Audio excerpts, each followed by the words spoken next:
একদিন এক ছোট্ট পিঁপড়ের খুব পিপাসা পেল।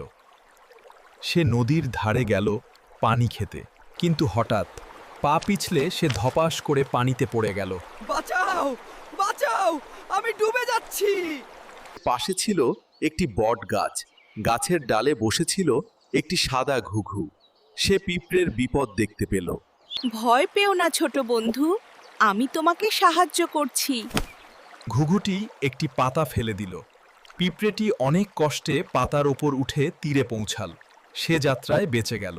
কিছুদিন পর এক শিকারী বনে এলো। সে ঘুঘুটির দিকে লক্ষ্য করে তার তীর তাক করলো। আরে, ও তো আমার বন্ধু ঘুঘু, একে কিছুতেই মারতে দেব না। আউচ!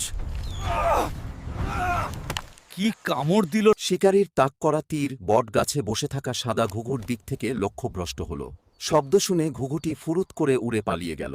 পিঁপড়ে ও ঘুঘুর প্রাণ বাঁচালো। আর সেই দিন থেকে পিঁপড়ে আর ঘুঘু আরো ভালো বন্ধু হলো।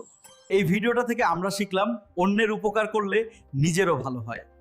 ভিডিওটি ভালো লাগলে লাইক, কমেন্ট আর শেয়ার করতে ভুলবে না।